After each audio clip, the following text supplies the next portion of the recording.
coming up on That Was a Show.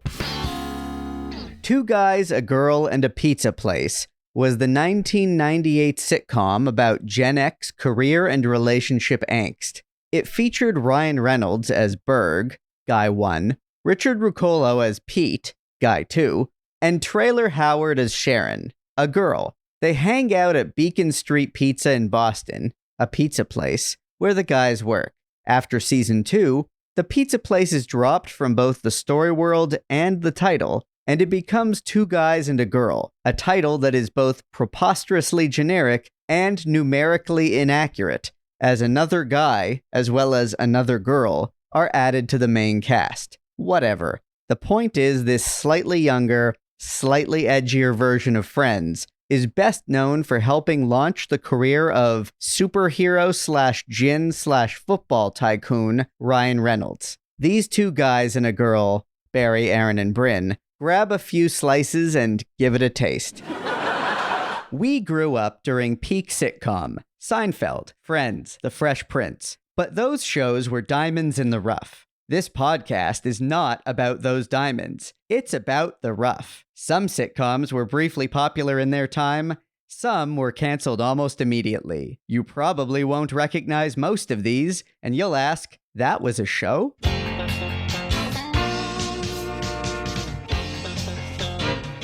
That was a show?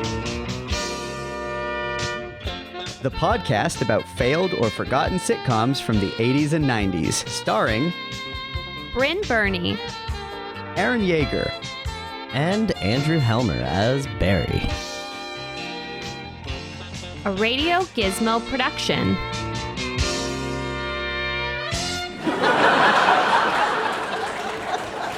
Hello, everyone. Hey, Aaron. Hello. Hello. Good to see you, Barry. And you as well, good sir. Yes. Off mic, we were all just discussing how we all just came from a late morning movie theater Yeah, it's kind of funny. excursion. Barry was seeing Oppenheimer and we were seeing Barbie. So I was completing my Barbenheimer because Right, 'cause you just saw started it on yesterday. Friday. Yeah. or Friday rather. Yeah, so you've Yeah. seen both now. We have Yeah. not seen Oppenheimer.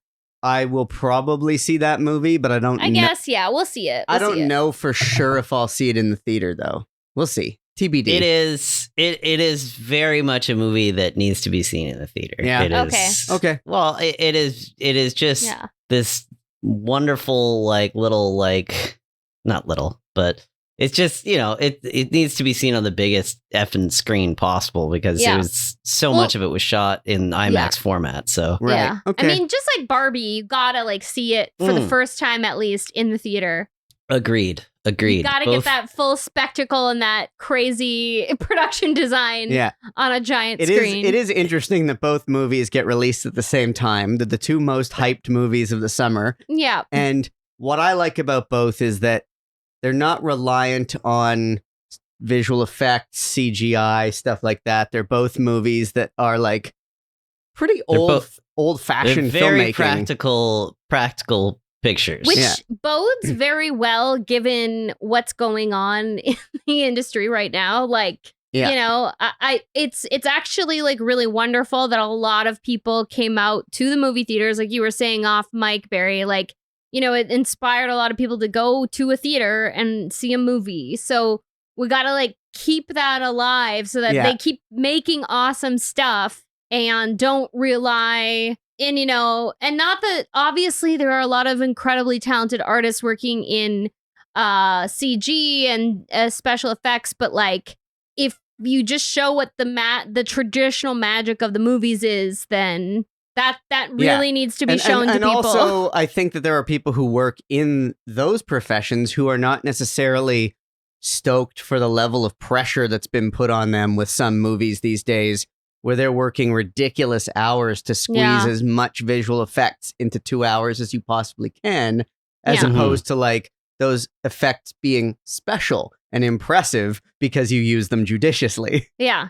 Very much so. Very much so. Yeah, it's we're recording this on a Sunday afternoon, and the North American box office has had one of its largest takes ever, and it's also the biggest split that's ever happened, right? Where like usually a big box office weekend will go to one movie, and this is two movies. And you know, the Barbie's already done something like 150 in the US, and Oppenheimer did 80, and it's just like one of those things where Hollywood's going to learn the wrong lessons. They're going to think that people are still very much into blockbusters, but the honest truth is they're both like auteur driven films that have like a pretty singular voice behind both of them. I mean, and singular. Well, I'm going to remain positive that they'll learn the right things. That's what I'm going to choose to believe right now. But also, that, like you said, Barry, they will be like, oh, these come from the minds of two like very singular voices, like you said, and like they come from people, from human beings coming up with incredible ideas and collaborating with other humans to make things. But also built into both movies. I haven't seen Oppenheimer yet, but having seen the trailer and knowing who the person the team behind it, and knowing the subject matter, they're both movies that deal with existential dread. Yeah. And very much so, yes.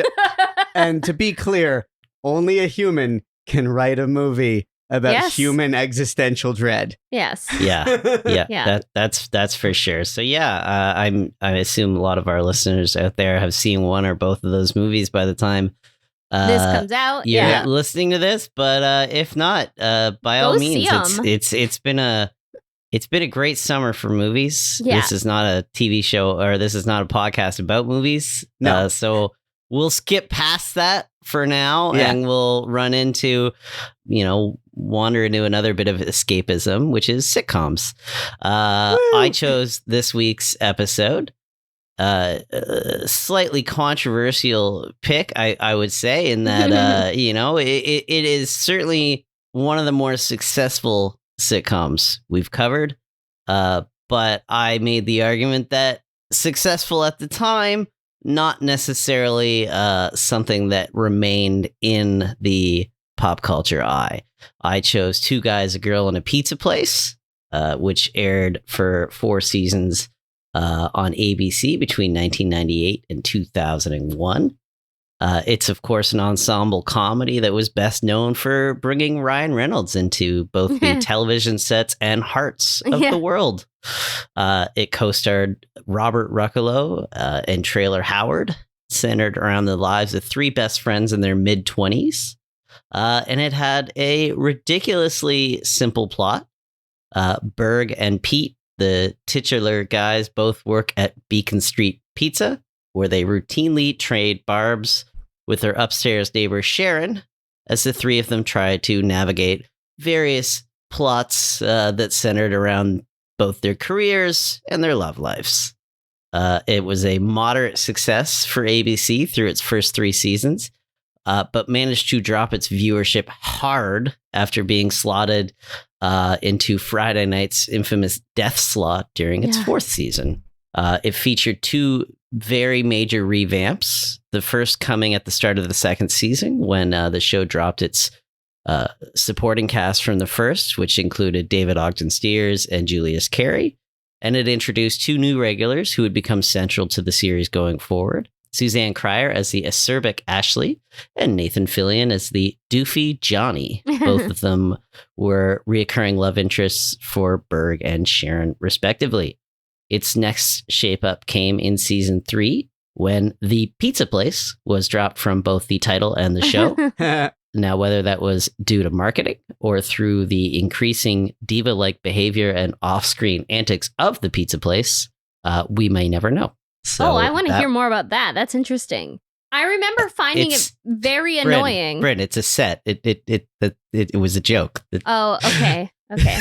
I thought you meant the Pizza Place didn't get up to all kinds of hijinks. Oh, I thought you were implying something. I took you seriously too, because I know that it was inspired by the show creators, like youth working at a pizza place in like a suburb of Boston. So for a moment I was like, Wait a second. Is it like that Seinfeld Kenny Kramer Yeah, thing yeah, where yeah. the original inspiring pizza place just went so nuts trying to milk this Yeah. that it like distracted from the actual show? Yeah, that's what I was thinking. It's a show that made me and to this day, like, I'm just man, I really want pizza.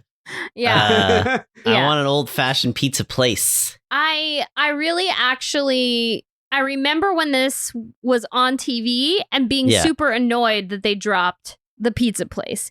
Because We all were. I felt like it just sounded dumb. It just sounded like two guys and a girl. Yeah. Like that felt incomplete. Like it just felt like a very like, you know.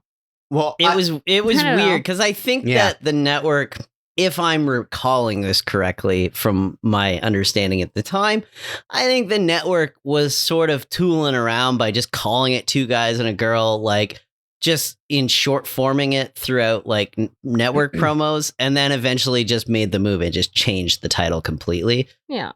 It was definitely a weird, the show doesn't need the pizza place, but on the other hand, it's a good title. Yeah. yeah, it's a I liked it. more interesting title. The full like Two Guys, a Girl, and a Pizza Place is just like an intriguingly long and complicated title, whereas like Two Guys and a Girl sounds super generic. But also Yeah. like I had a bit of a theory watching the pilot, but it felt like okay, it's not necessarily what they're trying to do. But by the time I watched the season 3 episode, like we'll go into it more later, but it really started to feel like, oh, are they just trying to be friends? Like a Yeah. slightly younger friends? Because Yes. they got rid of the supporting cast that was very like pizza place based and replaced them with just like more young 20-somethings grappling with relationships. So it got to be, so instead of like 3 young 20-somethings grappling with relationships, it became like 5 or 6, and now you just have friends. Yeah. Yeah, it was funny because, I noticed that too, where I was like, it's kind of funny that you just dropped the pizza place, but also failed to realize that you've doubled your cast. Yeah. And therefore your math is now off. I mean, they could have kept the pizza place and had that just be their hangout. Like Yeah. if they wanted the guys to no longer work there, fine. Yeah, they don't have to work Yeah. there. But yeah, But how does I the guess title make any sense? It's I no longer read, Two like- Guys and a Girl. Yeah, I read in an interview in prepping for this that they were relieved because they felt like it just hemmed them in too much being in the pizza place. But I don't know. I think that they could have had the pizza place and had that be their hangout, like their central perk, Yeah. you know? And then, but they also have all the other scenes in Yeah. other places. Like they don't I have think- to I- be at I the think- pizza place all the time Yeah. for it to still be in the title. Yeah. I think the honest truth is that nobody brought up at the time. Nobody would have noticed. Like the show was Exactly. called that. You're 3 seasons deep. Maybe you don't go to the pizza place all that often anymore. Nobody would have been like, "Oh no, what about the pizza Yeah. place?" Like, just leave it alone. Yeah.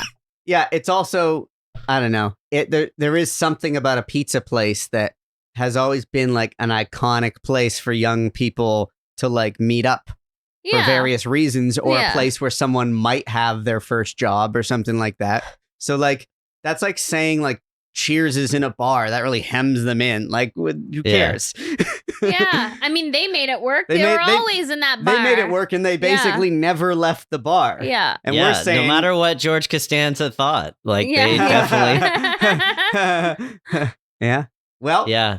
It was so, I mean, this show, it was fun to watch because like I think it takes all of about 15 seconds into the pilot before you realize that Ryan Reynolds is walking into this fully formed as Ryan Yeah. Reynolds. Yeah. Yeah. Like He's I always remember- been that guy. yeah, I remember just loving this man, like from the second I laid eyes on him. True. And like for a while that he was a bit of an underdog, which is funny to remember, where like, he was known for this. And Yeah. then, Yeah. Throughout It this, was always he that did funny Van Berg Wilder. guy. Yeah. It would always be like, oh yeah, Berg from Two Guys, a Girl in Yeah. a Pizza Place. Like he's so funny. And then he ended up popping up in other stuff, which we'll get to later. And we were like, he's in movies now. Yeah. And then yeah. He does. Yeah. He got some- real jacked for a Blade Yeah. movie, and everybody started being like, okay. Oh, okay. he does some Yeah. great eyebrow work. yeah, Like Yeah. he his does. face acting, just like facial expression acting. Yeah. It really comes out within like the first minute Yeah. of this show. You're just like, yeah, you came here to play. Like, you know what a sitcom is. It's almost Yeah. unfair Yeah. to the other two cast Yeah. members who on any other sitcom would have stood out. But they're bouncing off of him, right? Maybe not Richard Ruccolo as much, but like Traylor Howard is always very funny. And she tries her damnedest to throw just as much energy into this as he is, but he's just so effortless. Yeah. I mean, I don't know. I thought the other two leads, like, he definitely is the breakout. He is the standout, but I did think they were very strong. I thought there was like a good balance. Like, the three of them had good chemistry together for sure. I remember that being what at the time, like, and I didn't watch it like religiously. I would watch it kind of off and on back in the day. But I remember thinking like they had like a fun dynamic, the three of them. Like, they were a good bunch together. Yeah, I don't know. It's I have thoughts. Like, it is like a charming show. Like, some of it does hold up, and especially their performances hold up. But very like, much so. But like, the writing is a little meh, and like I did find like the way the women characters are talked about, it's like a little bit not my favorite. Like, it is like a little bit like they're kind of like humorless. Like, yeah, well, the I can't remember her name, but the girl in season 1, the girl of two guys and a girl, Sharon. Yeah.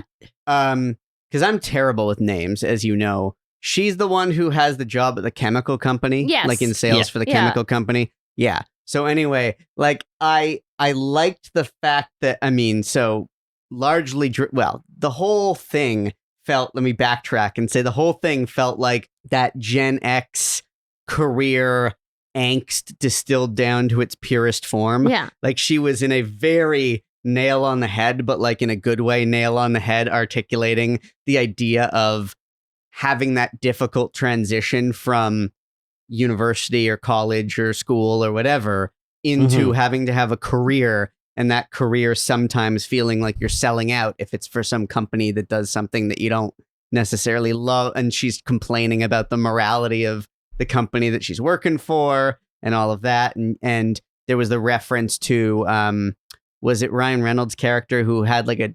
philosophy major and didn't know how to turn that into a job. Like, a lot of that was like a very of its era type of articulating that career angst. But then I was just going to say, but then she's got the other aspect of her where there's the line where she says to them, "You fight like a couple of broads." And there was that, oh, she's just one of the guys energy is the way like the character was written. Yeah. Where it's like it's called Two Guys and a Girl, but she has to kind of fit in with the guys as one of the guys. And in the second episode, like, her and Ashley not getting along and kind of being like, you know, I found that annoying because it was like, okay, obviously the two women characters that hang out with a group of guys can't get along. And like, you know, it was a little bit like of its era as well, of its time. If I recall, that their rivalry is something that is a more of a long-term plot of them becoming friends. Okay, well, then that's good then. But based on what we saw, I think I would add in that, like, it's not that the girls aren't funny. They're both very, very funny, but the show is consistently telling us they're not. Yeah. And like, they're not allowed to just be. Yeah. They're not allowed to just be funny. Like, they have to like constantly be negging each other and like, yeah. When I say humorless, I mean that not that they're funny. They have no sense of humor toward everyone else. And they're always just like, you know, they're just foils to the guys. Yeah. Even though Sharon is best BFFs with the two guys, she's still like a foil to them in a weird way, which is like annoying. And it's like, well, then why do you hang out with her so much? Why is she your like bestie? Like, I don't get it. And then like the way like the relationship dynamics, like in the pilot, you know, one of the major plot points is Pete breaking up with his girlfriend, played by the very, very delightful Jennifer Westfeldt. And the things he's saying about her are like just like so shitty. And like she seems like a lovely person. And then you find out that he's blown off events to just like hang out with Berg and like lies about it. And it's like, Yeah. I would like lose my mind if I had even when I was young, if a boyfriend of mine did that, I'd be like, I would lose my mind. Like, that's just such shitty, terrible. Well, I got news for you. Yeah, no, but like if I found out about it is what I'm saying. Yeah. I would be so angry. And but he's just like, but everyone's supposed to laugh at that. Everyone's supposed to think, oh, he's such a scamp. Well, it's like, I think maybe it's not the scamp thing so much as they are flirting with the idea of them being bad people. yeah, sure, okay. But Pete specifically, I feel like maybe it's just the 2 episodes we watched. He's a piece of shit and like Yeah. never gets called out on it. In fact, Yeah. everybody kind of bends over backwards to make him feel better. Right. When you're just like, like Berg is open about being a jerk. Yeah. Whereas Pete, like he's got real nice guy energy where he assumes he's like And this the comes wounded party. Yeah, and this comes out further in the second episode that we watched, where you're just like, you're just a shitty guy, like a shitty, thoughtless guy. There's a name for that. There's got to be a name for that trope that a lot of people are calling out. I guess it's just the nice guy. He's in a nice quotation guy. marks. Yeah. Where there's like a lot of those like characters upon like revisits of different shows where it's like, oh, they're supposed to be the nice guy, but they're really actually manipulative and selfish and shitty. The duckies of the world. Yeah, exactly. And Wait, who? I don't get that reference. from like Pretty in Pink and like even Ted Mosby's a nice guy, you know what I mean? Like the quote unquote nice guy, Big, and like big time. Yeah. Ross is one. like there's like a lot of those characters in television, especially sitcoms. Yeah, you they know? also established the 2 guys from the start as like guys. Like that opening scene it's where very a lot of silly. sports props going on, Yeah. the basketball hoop, the golf club. Like there's a first scene where it might as well be like the guys tossing the football back and forth in the bedroom. Like it's that kind of like, we're establishing that these guys are dudes. Yeah. And it's funny because like it's not in their performances. No. Like No, it's they like don't it's come like they're across that way. afraid. Yeah. It's like they're afraid that people would not consider them masculine, Well, so they have to put all this like business in. Exactly, because it's like Ryan Reynolds' character. So Berg. I need to start saying proper character names. So Berg supposedly has like 2 degrees in philosophy, right? Yeah. So in one scene, they're like, he's like begging Pete to just like go to the golf course with him and swinging a golf club around, and there's like all sorts of sports props in there. But meanwhile, he's also like a bookish academic. Like, I don't know why they won't, like you said, like just let the character be what he is and don't try to like reassure the audience. But don't worry, because he's a dude, because he likes sports. Mm-hmm. I think we dropped some of it in that like one of the reasons why the pizza place goes out the door is that Berg becomes a doctor. Right. Yeah, I remember that. Yeah. And for the majority of the show, Berg is a doctor.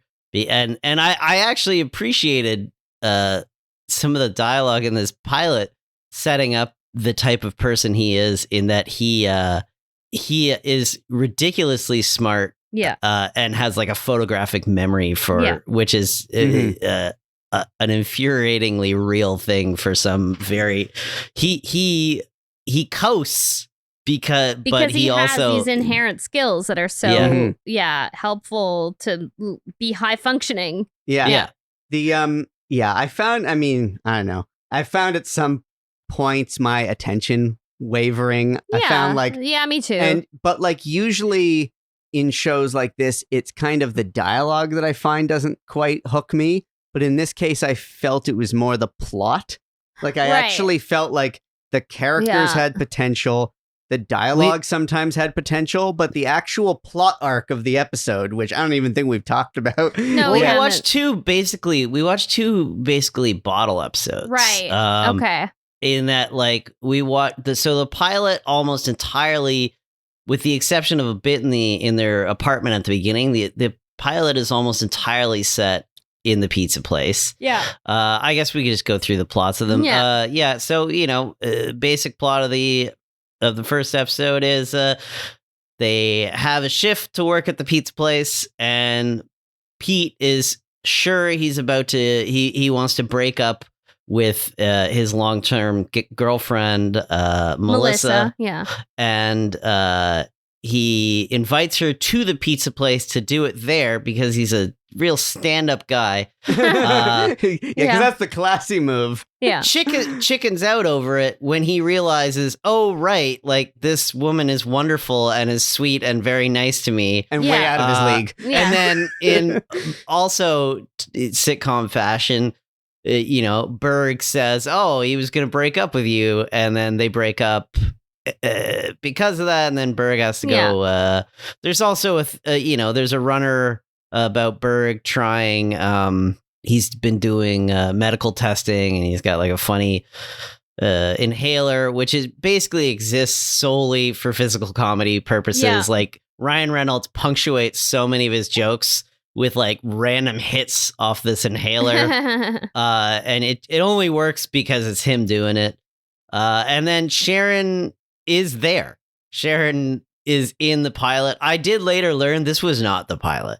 This was aired as the pilot. Nobody seems to be aware. Nobody seems to know which one. Maybe they never even aired a pilot period or the pilot period, but this one was, in typical network form, they had shuffled around episodes and thought this was the one to start with because they kick it around a bit apparently with the Melissa plot line.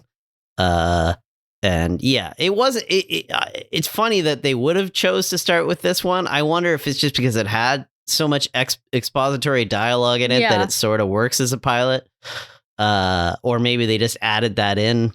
But yeah, it's a very, very. There's not a lot going on. No. We see a lot of tropes in this episode.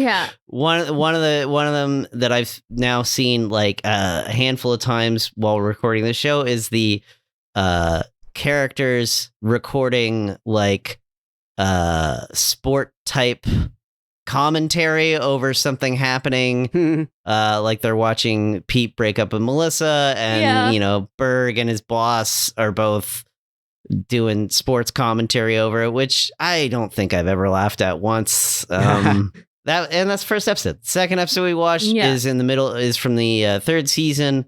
Episode 5 of the third season, and it's another bottle episode, almost entirely set in the apartment, and they're all going to a football game together that Pete has paid for because he's just gotten a new job that clearly is no longer a pizza place, and everybody is arguing with each other, and it's kind of a drag. It's kind of a drag. Like it's the performers are all very good and funny, and I really wish I had picked another episode because I was like, well, this wasn't fun to watch. Like they're really mean to each other almost the entire episode, and like they're mean to each other, and it's about such low stakes things. Yeah. Interesting is I do wonder about watching Suzanne Crier's performance here. I had forgotten a lot about the show and her specifically. I feel like she's doing a bit of a prototypical Sheldon from The Big Bang Theory here, where I almost feel like she's perhaps playing this as somebody on the spectrum. Oh yeah, maybe that's what was going on. And it's in her performance, not necessarily in the dialogue. Much like I'm sure Jim Parsons has probably never come out and said it, but I mean, come on. We know what you're doing on The Big Bang Theory, man. Yeah. You know what? I really like her, and I thought that it's unfortunate that it felt like they were trying to squeeze way too much mileage over conflicts relating to, or like stuff relating to like their clothing, like what outfits and whether they should go to a football game if it might rain and all this stuff where I'm just like, I don't care about any of this, but like I like her, so I was like, usually when there's a retool like this and they dump some original cast and they bring in new people, like her and Nathan Fillion, I was like, oh great, like they're both great performers to throw into this sitcom, but then what they did with them, I was just like, I don't know. But they didn't let Nathan Fillion be Nathan Fillion. No, Fillion gets a lot of great Fillion though. Okay. This is where I came to love this guy. Like I have been a fan of him since this, and he's very funny, and This again, but bad episode. Yeah. By the way, for anyone who doesn't know who Suzanne Cryer is, she started with the occasional single episode parts in shows like Caroline in the City and Seinfeld, and then yada yada yada ends up with a lead in this show. Meaning everyone, she's the yada yada yada. She's the yada yada girlfriend. She yada yada the best part. Yeah. You yada yada over the best part. No, I mentioned the bisque. Of course, that's an Elaine line. Yeah. You know, as an adult, I do have to say, having now tried lobster bisque, I get it. Yeah. Yeah. I don't think I've ever tried lobster bisque. It's great. I've tried lots of bisques in my life, but not lobster bisque. Lobster, you take okay, when I've had lobster on its own, I was like, this is a lot of lobster. Okay, Aaron, we date night, so I need the comparison. So I need the lobster bisque, and then, we need to get amorous after, and I need to see which one is better. Yeah. I mean, that's a lot of pressure. That's a lot of pressure for that bisque.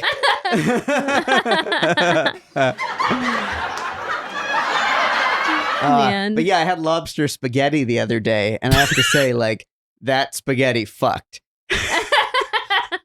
I don't know why. So there's one great throwaway line in this where like they're all talking about what to eat, and they're like, we go for Italian, and Berg's like, I had Italian yesterday. I can't have it twice in a row. And I just like that Ashley says, I don't think beefaroni counts. And I was just like, yeah, it's funny. Yeah. Actually, we skipped over this a bit, but in the pilot, well, I guess it's not a real pilot, but in that first episode, I did think the truth serum bit was kind of funny, but like it felt a little bit wedged in. Like it felt like very like, how is that plausible? It was very implausible, very contrived, very wedged in. I just think that Ryan Reynolds did a good job delivering it. Yeah. Obviously, I mean, the idea that an inhaler would contain sodium pentothal, I mean, that's ridiculous, but he just, he sold it. He sold it. And that's why, he is the big star that he is. Like, today, a good day for us commenting on Canadian Ryans. Yeah. Who we just saw the other ultimate hilarious Canadian Ryan. Yeah. The gauze, yeah. 3 cheers, and then there was a Canadian Simu. Good Canadian presence in the Barbie movie. Yeah. And Michael Cera. Michael Cera. And hey, Fillion in this. Right. Oh, yeah. Yeah. Lots of like fun, you put a Canadian male actor, and female actor, but in this case, we've been overloaded with the men. But that thing, I guess it was Pete, right? Who was like sort of dating this woman, Irene.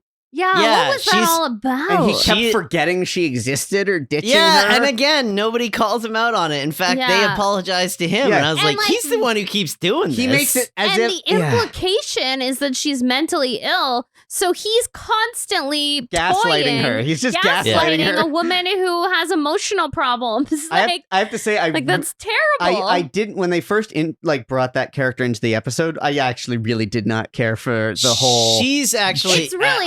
it's a plot that doesn't hold up. The joking around mental illness thing with her. I was bereft in my description. She's a regular. She becomes a regular. She comes in halfway through season 2 and stays for the rest of the show. Yeah. Weirdly enough, actually is often Berg's love interest. Right. But which ones? Not Pete's. So a couple of them get married. So who does get married in this? Johnny and Sharon get married. Okay. And Ashley and Berg are on and off for the majority of their time. Right. This is interesting. So the show toyed a lot with gimmicks, as ABC sitcoms were very famous for doing in this time of TV where they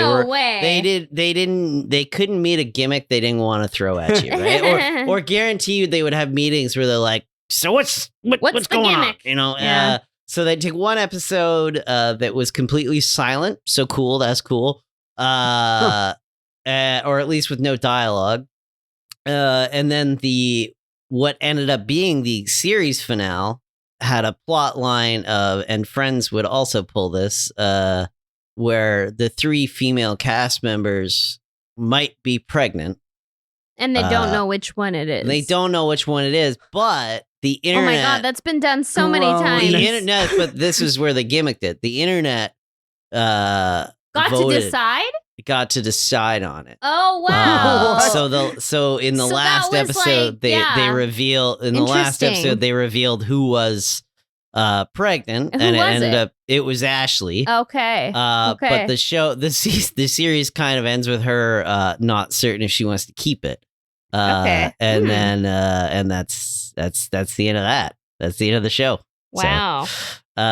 So yeah, but for our younger listeners out there, the internet having a place in pop culture in 2001 was still very, very new. Yeah. At least on a mainstream level like this, where it was embraced by the production. Whereas the internet was host for, many forums and chat rooms, which were, the X-Files and Buffy and Star Trek were very big with these things. But by 2001, ABC and some of the other networks were starting to be like, this internet might not be going anywhere. So they did that. But it's funny to think of, like the line from Jerry when he's like, I got to get on this internet thing. I'm late on everything now. Yeah. I don't know.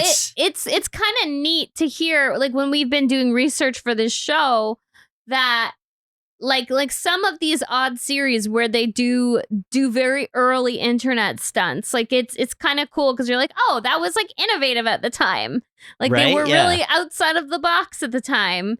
I don't know, it's kind of cool. I really appreciate some of the creativity and like the theme nights and the theme, like the Liz night still that I discovered when we did our episode for what's it called, oh my gosh. Yeah, which had the Liz night? That was well, the nanny. The nanny did, but that's what were we It was doing? the one with the book publisher, High Society. We just did it. Why didn't any of us remember that? Cool. And anyway, 2 episodes ago. Yeah, 2 episodes ago. But yeah, like stuff like that I find so interesting, and I feel like we don't do enough of that now. Like there's not enough, cool kind of like really trying something moments. Like there's like sometimes they'll do like a choose your own adventure type like interactive episode of a show on a streaming platform. But then there's like other things like where they try to do like live shows like on like a streaming platform and they completely bungle it. And it's like, we don't watch shows that are made like this anymore. Like I know technically they still exist, but none of them are at the vanguard of comedy anymore. So we don't watch them because like the comedies we watch now, it's like they've probably written the entire season before they start shooting the first episode. Yeah. It's super serialized. Every detail is baked in. They've probably done 75 drafts of the scripts. Like these were shows where you could like write something on Monday, shoot it on Tuesday, air it by Thursday. Yeah. And then you could decide what's going to happen in the next episode. It would be interesting because yes, as we know that these shows, there are still some examples of them, mostly on CBS. But I like to think that the right writers could still churn in a good version of a network 3-camera sitcom. I really do. Yeah. I think so too. Because I think there is a little bit. There's something missing in some of the comedies we watch now. In Joy? That, like, is it Joy? They're all better. Yeah, Joy is definitely one of them. Funnier. They're all Today's better. They're comedies all are better. funnier. They're all better produced. They're all better. But there's a comfort level to them that isn't there anymore. Yeah. There's they're not. There's an energy to a live before an audience performance that isn't quite there. And like they're very, very cynical and very, very like lots of intelligent commentary on things that we love, but at the same time, when you just want something on in the background while you're washing the dishes and you just want to feel comfortable, there's no show being made now that allows you to be just comfortable. It's the closest thing, although it's like shot single cam, doesn't have the live audience, and it's probably, again, one of those things where they write the whole season all back to back. But like Abbott Elementary is the closest thing I've seen recently to a show that's just like pleasant to hang out with these people. Whereas like it has a lot of heart, though. It has a lot of heart. That's what I'm saying. It's not just comfort. It's also like heart-wrenching, and you're like rooting for the characters. For them. It has heart. But the Michael Schur productions often fit into that level. But give me a zany, slightly low stakes ensemble on a stage show just for just for old time's sake. That's what we liked about the Seinfelds and Friendses and Offices and all sorts of like these sitcoms that they were hangout shows. And we just liked they're hanging out with each other. We like hanging out with these people. And we don't like, at the end of the day, like I was complaining like about the plots in these episodes with those great hangout shows. It didn't matter. Like, they wrote great plots, but if there was a shitty plot, who cares? Like you'd watch them read a phone book. Like it doesn't matter. You know what? That's an interesting thing. Like to bring up the second episode where, they're shoved into this apartment to get into these conflicts with each other. But like you're 3 seasons into your show. Why are you finding reasons for your characters to be together? Like, you don't watch an episode of Friends where they're all sitting in the coffee shop talking and be like, why are they here? Yeah. Why don't they have something else to do today? Like, why did that need to be a bottle? Like, it's basically like they gathered together because they're heading out to a football game, but oh no, it's raining. So they're all stuck in the apartment together. It's like, you're right. Like those shows, if it was like the cast of Seinfeld hanging out at the coffee shop, no one's asking, why are the 4 of them sitting here eating sandwiches? Like, it doesn't matter.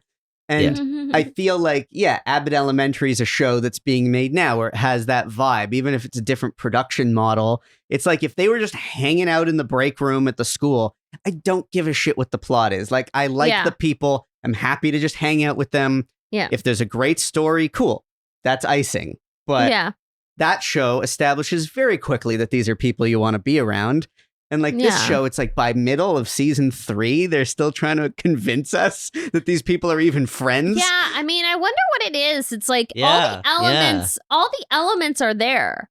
All the elements are there, but there's just something that's like a little bit off. Like there's just something, it must be the writing. It must be because because we really have these performances. Yeah, right? yeah. Yeah, it's a great cast. Yeah. Everyone is on point. Everyone's doing their thing. Everyone's like strong, and like you can tell that they really worked to build the chemistry together, So I don't know. It's weird. Maybe they needed that pizza place, and don't we all? Is it just me, or did the pizza place, especially when they I want pizza? They briefly showed the like entrance to it, and I'm like, is this like a ripoff of the Central Perk set, but pizza instead of coffee? It was. It looked Central Perkish, yeah, but it was a great set. It was a great good. set. It worked. It was a good set. The apartment set was just fine, but the pizza place felt like a place that I would like to hang out in. Yeah. Yeah. They should. Yeah. I kind of feel like this show had some unrealized potential. Obviously, if it lasted 4 seasons, it did okay. But there's a world in which they could have leaned into it as a hangout show about a group of friends that, here's what I mean. This is just my opinion. But like the thing that distinguishes it from the show Friends is to some extent just the age of the characters. These are characters that are a little bit younger. Yeah. And slightly. Like not that much younger. It's not a huge difference. Yeah, because when would Friends have... Because there's a big deal of their 30th birthday in Friends, and that's pretty far into the show. Yeah. Well, I think Friends, Friends premiered in 94. and they were supposed to be in their early to mid 20s, I think. Okay, yeah, I think so too. Yeah. I That's took what them was to be thinking. late 20s, but They could have been. I don't know. And they also have they're not all the same age. yeah. Yeah, but it's all kind of that's true. staggered. Ross is supposed to be like the oldest, and so I think Chandler and Ross are like the same age, yeah, and then Monica's his younger sister, Yeah. and Rachel's like Monica's Yeah. age. So like there's like a couple. There's probably like a span of like But I 4 guess years in between. the ages might be similar, but I Yeah. feel like there's whereas Well, this is like a whole 4 years, starting a whole 4 years later. Yeah. This is starting in 98, It's- ends in 2001. it's starting. So that's a good chunk of time. That's like us and like people who are like Yeah, but in their early I 30s. feel like that's like a big difference. there Mhm. was something to do where they could have like they're hanging out in a pizza place instead. It's not a coffee shop. It's not a bar. it's a pizza place. So there's something where I don't know. I feel like they could have leaned into them being at a slightly less mature stage of life than the cast of Friends is supposed to be, yeah. and not made like having as soon as you have like by season 3, the episode we watched, there's a whole wedding planning subplot. Yeah. And to me, like, that's a mistake. Don't have these characters even contemplating getting married because, like, I feel like they could have gotten more mileage out of yeah. dating and career stuff. Yeah. It was mostly career. It was a lot of career stuff. It kind It of was reminded me. a lot of their work stuff. It kind of reminded me of a more mainstream reality bites because that Yeah. that show starts with everyone graduating and that movie starts with everyone graduating from college and this one starts Yeah. with the core team. So it's like that phase of life where you're just like leaving post-secondary and it's time to figure your life out. And yeah, like it's something like a lot of people can relate Yeah. to, and it was a big deal probably at the time for Gen X. Yeah. So Like, regardless of the you know, actual ages, but to Friends, I think the implication is that they're a few years out Yeah, of college, and yeah. they're more like, okay, we're young and hot, but we're like, Mm-hmm. we're already sort of. we need to get serious like- about our lives, basically. Yeah, I mean, but I both. think they're just older on Friends. That's Yeah, all. the I think actors the are older, actors are older. but- Yeah. Yeah, regardless of like actual age, Friends has a 30-something energy to me Yeah, in my mental map of the show, whereas this show feels like these are Well, because they're self-sufficient. yeah, In Friends, they have their they have their shit together, right? Maybe Rachel doesn't, and maybe Monica has some career missteps, but everybody else has their shit together in Friends. Here's my capper on Two Guys, a Girl, and or a pizza place. and or I expected to enjoy it more, right. especially with my nostalgia for it, and I Yeah. enjoyed a lot of it. I enjoy mostly Ryan Reynolds, but also the rest of the cast. But yeah, it's just I think to answer the question of why I chose it. Yeah, I get why we don't really talk about this show anymore. Yeah.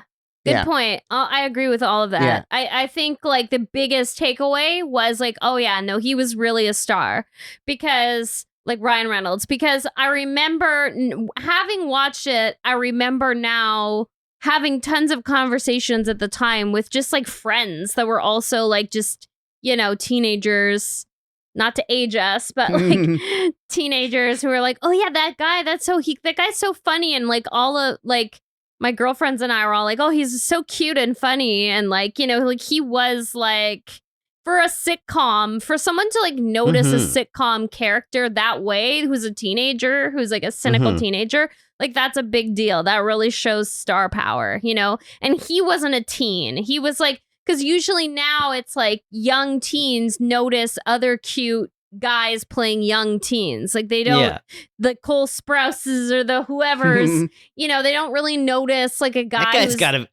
guy's got to be 30 though, right? Oh, he's probably 30 now. But anyway, but like, you didn't notice a guy playing an adult back then. But you did. And it's like, yeah, truly that is what carried the show. And like, certainly everyone else was very strong. But yeah, it isn't there's a reason it didn't have a strong cultural impact, because it's kind of flat despite Yeah. the great performances. I agree with all of that. I found it flat, but I also had a thought that like, and I never watched this at the time, but I had a thought that if I had, teenaged me probably would have enjoyed this at the time. Yeah. And now, at my current age, I don't. It's just I found myself getting pretty bored with with it, but I saw certain areas of potential, and I look at it now, and I'm like, yeah, when I was 15, if I had watched this, if I knew about it at the time and watched it, I probably would have enjoyed it. Yeah. Probably its best target audience. Yeah. Yeah. Yeah. Yeah, 15-year-old boys in the late 90s would have been into this, probably. Yeah. And he did. And I did. Anyone who had a crush on Ryan Reynolds. No comment. Yeah. Well, seeing as how we've talked a lot about how this show was a sort of potential ripoff of Friends, how'd you like to try to connect it with Friends? Yeah, I mean, it connects like many ways. Like I'm sure that's no surprise. No. Yeah. So I'll go over a couple of the 2-degree connections. So the first one is through Richard Ruccolo who played Pete. So he had a recurring role on Joey, the short-lived Friends spinoff starring Matt LeBlanc as Joey Tribbiani, and Matt LeBlanc also played Joey Tribbiani on Friends. So that's like a 2-degree connection. Yeah, or even a 1.5. 1.5, I guess, yeah. Another 2-degree connection is through Tiffany Thiessen, or Tiffany Amber Thiessen, many of us know.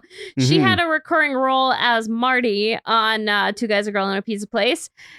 She guest starred on Married with Children, which Matt LeBlanc had a recurring role on as Vinny Verducci, and then Matt LeBlanc also played Joey on Friends. So in this series, a lot of things lead back to Joey, which is not as often as Miss Phoebe.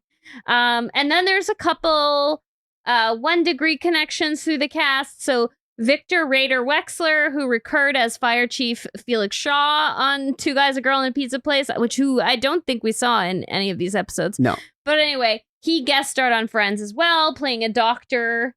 And Mary Ginsburg, who recurred as Maury Ginsburg, who recurred as a character named Cayman. He guest starred on 2 episodes of Friends, where he played, in my opinion, a kind of memorable role. He played the funny stoner guy that worked in the copy shop during the that first big Ross and Rachel breakup. So he was the co-worker of Angela Featherstone's character Chloe, who was the other woman that Ross had the fling with. Well, they were on a break. They were on a break. But anyway, so he played a character named Isaac, who had like a big like fro, and he was just like this kind of funny stoner character. And yeah. To be clear, I wasn't saying that to be on Ross's side. I was saying that to be funny. You better not be. And then, and so the 2 series shared a lot of the same directors, which we've noticed is definitely a thing from like, all these comedies had a lot of the same directors, even if they were on different networks. So there were more than these 3, but I just want to highlight Michael Lembeck, Gail Mancuso, and Ellen Gittleson. So yeah, so those 3 directed multiple episodes of both. And then I think there were a few other ones as well. None of the same writers, which I found interesting. I went through all the writers, and there wasn't overlap there, which I thought was Friends interesting. was still on, so they were still employed. They were still employed. I guess, yeah, and that's it. Boom. Yeah. Boom. Bingo. So 2 degrees, Bango. 1 degree. Yeah. Yeah. Very connected. Where did everyone go from here? What's the spinoff? What's the deal? Well, yeah. So let's start with 2 of the other main cast members. So Richard Ruccolo, who played Pete, as we mentioned. So the interesting thing is, this was one of his first like roles when he moved to LA from New Jersey. Like he scored this like lead role pretty quickly. And honestly, like I feel like he was kind of the Chandler of this show. Like he had a bit of the same kind of vibe, like he was kind of like a Chandler / Ross, like kind of had like a bit of a nervous energy, a bit of a, great talent. He went on to appear in many other series, including Joey, as we already mentioned. He had like a recurring role, and maybe it would have been a bigger role had that show actually went anywhere. He is also in Reba, Desperate Housewives, Hot in Cleveland, and he co-starred in another series, Rita Rocks. So after 2016, he doesn't have like any more credits on IMDb, and I kind of went down a little bit of a rabbit hole. Turns out, like doing some internet and social media stalking, it turns out he took like a big break from acting, and he and his wife like travel the world together, and they also own an RV that they like basically like it's like hashtag van life, but it's very cute. Like it's very like if you see his like social media, like it's actually very sweet, and it seems like a very level-headed decision. Like, acting wasn't like that fulfilling anymore, so he just kind of like decided to like run with it and do something different. And I did kind of see some snippets of other things from interviews where he said, he would go back for the right role, and he's kind of like doing some writing or whatever, but for now it's just, hanging out, traveling. And then Traylor Howard, the other lead of the threesome, she has done a lot since. Like she appeared in The West Wing, The Division. She co-starred in a short-lived series with Alfred Molina called Bram and Alice. I saw that and I was like, oh, I want to watch that. I know, I kind of want to too, but it's sort of outside of our eras. She also, like, one of the biggest things she did since was Monk. So she was one of the leads in Monk. I've never seen an episode of Monk. Me neither. And I love Tony Shalhoub. So, is it any good? Have you seen it, Barry? I don't want to alienate any fan bases, but okay. I didn't particularly care for Monk. Not your cup of tea. All right. No. Well, so she also has taken a break from acting based on an interview she did for the Randy Disher podcast in 2021. She basically kind of said she's taken time off to focus on her family, but again, would consider going back to acting for the right project. And I think that's like super level-headed of both of them. Like the whole thing of like, no, I've done some really great work, and like I don't need to keep going unless it's like something that I really, really want to do. Like that's pretty cool. I feel like that's like a good mentality. Somebody give them both some work, will you? Exactly. But it's like, somebody call Ruccolo and Howard. Yeah, it's such a hard life, like, as we're seeing now with the strikes that are happening. Like, it's not an easy business to navigate. And if you're not immediately getting offered roles after you've done a long-running series, like, it can be really hard to face. And if you have the wherewithal and you have the, good financial planning to, like, take a break, why not do it so that you can kind of find yourself again and, like, I don't know. But that's just my random opinion. Don't take too much of it. And then, so we also have Susan Cryer, who we all enjoyed in these episodes. Well, in the second episode, she wasn't in the first episode as Ashley. So she appeared in 2 episodes of It's Like You Know, Aaron. So, oh, yeah, I don't know who she played in that, but anyway.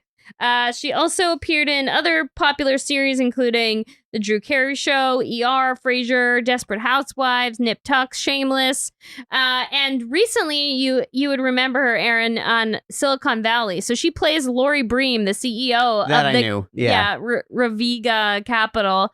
Recently, she guest starred on Mrs. Davis, which I haven't seen yet. Barry, I feel like that'd be up your alley, that show. Mrs. Davis, yes, it's on my radar. Yeah, but like everything, it'll take me forever to watch it. Couple years to get there. Yeah, she also co-starred on Lucky Hank, which was like Bob Odenkirk's recent series, and she did a voice. She did a voice on Beavis and Butthead, which has been rebooted, and I didn't know about this. Yeah, it's on Paramount Plus. So funny. And then Jillian Bach. I guess it's Bach or is it Batch? I don't know. We'll go with Bach. We'll go with Bach. So, so she played the character, the kind of the character with the bit of a problematic backstory where they make fun of mental illness. She went on to do many other things, and I thought she was very good in the episode that we saw. But she went on to do many other shows, including Gilmore Girls, ER, Yes Dear, The King of Queens. She co-starred in the Jenna Elfman short-lived series Courting Alex. She recurred in The Mentalist, and she also seems to have kind of went off the radar in 2016. So yeah, I don't know. 2016 was like a year. She was very funny. Yeah, now, very now that funny. I'm thinking back on that episode, I'm like, she had a real great energy.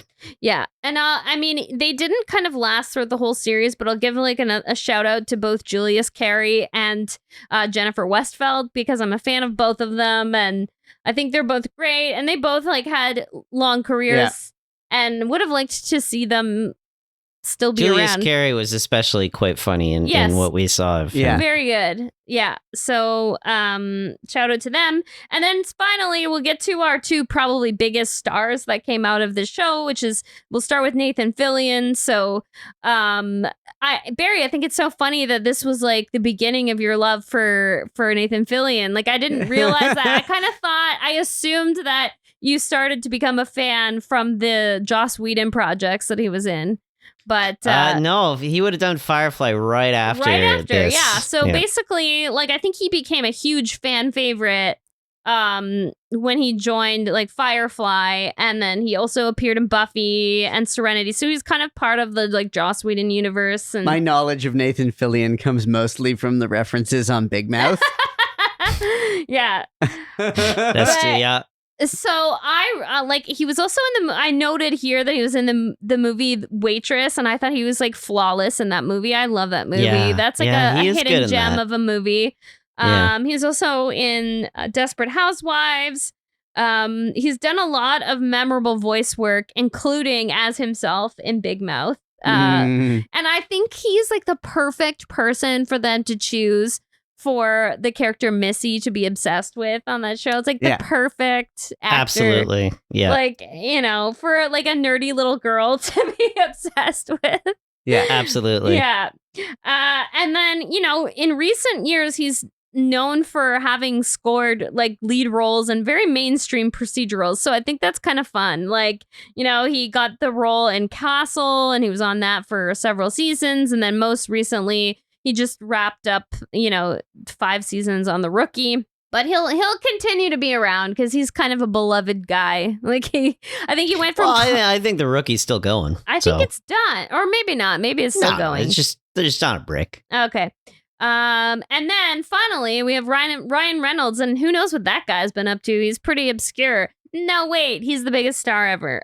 So, I mean, he did appear in quite a bit of television, like around the time and before he was on this. But then, I'm going to highlight his movie career. So he's had a couple of interesting eras as like a movie star.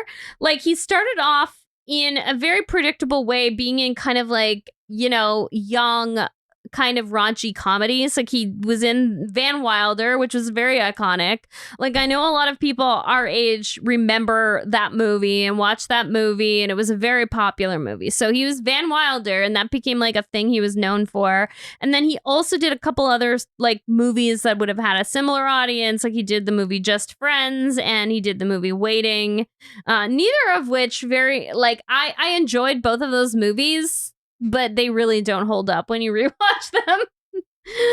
But that was kind of his first era. And then he moved into rom-coms. Then he was in like Definitely Maybe and The Proposal. And then he randomly did some like other things that weren't as popular or successful. Like, he was in the Amityville horror remake. But the things that he was most known for were his comedies, because that's where he could be his maximum charming self. So it really made sense that he was in a couple of those rom-coms. And then he moved into his superhero era, which, like, I guess Barry, He had two. He had one very failed superhero era in which he was in one of the biggest flops of all time, and then which one was that? The Green Lantern? He was in Green Lantern, which kind of hurt his career a little for a year or two. And then, yeah, Deadpool. But then there. where did Blade come in? He was in the Blade movie. Was that kind of like jeez. in the that middle? Was, yeah, that would honestly would have been right after Two Guys, a Girl, and a Pizza Place. Yeah. I'm gonna pull up maybe his 2002 IMDb again. is what I want to say, and that movie was definitely integral because nobody, again, like a lot of the projects he's in, nobody remembers the project. They remember him in it. Yeah, because of his presence. Blade was the first where he really got jacked up and was still his charming, funny self in Blade. And really, that was when that kind of started his sex symbol era, which would have led into his rom-com era. Yeah, he was also in Adventureland, which was sort of like. He's great in that. Yeah, he is. He's great in everything, but like that's a real against type for him, though. Yeah. Yeah, he was in The Change Up, which is another kind of rom-com thing. And then, the biggest thing he's known for, I would say, is Deadpool, which like the first one came out in like 2015, 2016. It's weird. If you look at his IMDb, there's all these Deadpool projects listed, but they're like shorts or something. Well, because he does a lot of, I think promo. What he does a lot of marketing as Deadpool, and he does a lot of random stuff as Deadpool because it's a character it's a character like, okay, I'm a comic book nerd, so I'd piss people off by saying this, but it's a character made better by Ryan Reynolds, and it's a character that he enjoys playing probably more than some of us even enjoy seeing. He's the reason those movies are popular because he made his own thing there, right? But I think now he can pretty much do whatever he wants. And I think he does do whatever he wants. Well, now he's also, I mean, the thing that we all know about Ryan Reynolds is, and maybe we're doing it right now, you wouldn't know, he's so good at marketing. Yes. And he markets his brand very well. Because, like, honestly, like, you look back at his career and, like, again, you don't remember the projects. You just remember him in them. Yeah, you remember Ryan Reynolds being Ryan Reynolds. Yeah, and his presence is the most iconic part of the things that he's in. And of course, now he's, a gin and football mogul. Yeah, that's right. But now with it's like, Mac. looking at his most recent projects, like he does these big action movies, but he also did that fun like Christmas movie with Will Ferrell. And which I didn't see, but I will watch next Christmas. And then he did like an episode of American Auto, which is like seems like a big favor to someone, but which is like that like fun sitcom that I really want to watch because it's got really fun people in it. It's got like the other Barinholtz. It's got John Barinholtz, who is very funny on Superstore, and Anna Gasteyer. Yeah. And it's like people working in a car dealership. It's like The Office, but it's like a car dealership. Oh, and Brad Hall's in it randomly for 4 episodes. Oh. That's Julie Louis-Dreyfus's. I only know that because of you guys. Fun Richard Ruccolo thing. He has 2 very memorable appearances on It's Always Sunny in Philadelphia, which I always remember him on. Yeah, I forgot to on that. But wait, who is he? He's so he's the show. He's the corporate rep on Sunny. Oh yeah. Yeah. Okay, that's funny. Yeah. And so it's he was very funny on that. But yeah, I don't know. I mean, everybody on this cast was just aces. So. Like, it's interesting. Like, they were all able to go on and do other work that was good. And, like, this was, like, a good way. Like, I think this series, although it was kind of like, we had our issues with it and it didn't really make a lasting impact. I think it was an excellent showcase for them. Yeah. Like, I think it was a great platform for them to show their star power, and they all got like good opportunities after. So I don't know. Good for them. Yeah. Well deserved. Yeah. Well deserved. Yeah. Well, wonder if Mr. Producer has any opinions on this show. I mean, Seems a little past his time, it's but late we'll 90s, so, we'll see. I mean, has he ever really stopped working? see. Maybe not. Yeah. All right, well, let's give Mr. Producer a call.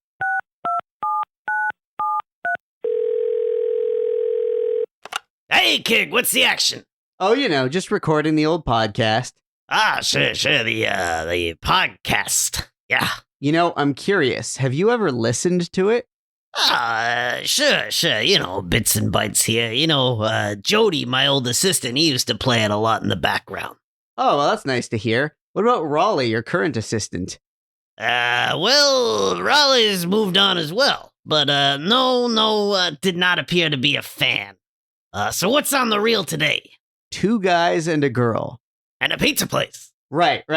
Did you have any involvement with this one? Actually, I did. Very substantial involvement. I was on a committee they put together between the 2nd and 3rd seasons. The show was doing just fine, but those fat cats thought it could do better with maybe a snappier title. Sure, so they dropped the pizza place. Sure, if only it were that self-evident at the time. But it took us a little while to get there. We liked the guys, we liked the girl. We thought maybe the pizza place might be the issue. But where would they hang out? And you guys needed a committee to figure that out. Well, we thought maybe it was just the wrong type of restaurant. So we had 2 guys, a girl in a shawarma shack, 2 guys, a girl in the fish flingers, 2 guys, a girl in the pretzel palace, 2 guys, a girl in a bagel barn. Then we got a little desperate, 2 guys, a girl in the charcuterie church, 2 guys, a girl in the soda shop, 2 guys, a girl in the calamari cavalcade. Some of these sound like Indiana Jones movies. We only landed where we did because, to be honest, we ran out of both time and money. Money? How much are we talking? Well, sure, they spent nearly $85 million on the food title workshop project of 99. Money well spent. So, just no pizza place. No pizza place. Well, that was enlightening. See ya, kid. Well, that was, now's the time where we awkwardly end our episodes. Yeah. Now's the time where we try to figure out what to say to wrap this up and bring it to some sort of conclusion. I think we all kind of gave our final thoughts on the show already. Do either of you have any leftovers? No, just that I wish I had leftover pizza. Yeah. Speaking of pizza. Yeah.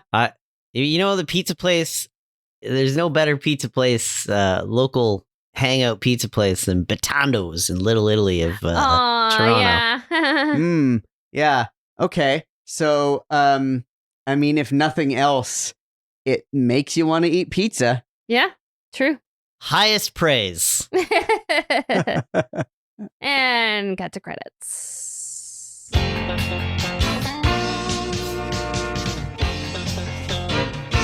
That Was a Show is created and hosted by Brynn Burney, Andrew Barry Helmer, and myself, Aaron Yeager. It's a production of Radio Gizmo in Toronto, Canada. Subscribe, rate, review, and share. Follow us on Instagram and tell your friends about it. That Was a Show? Radio Gizmo.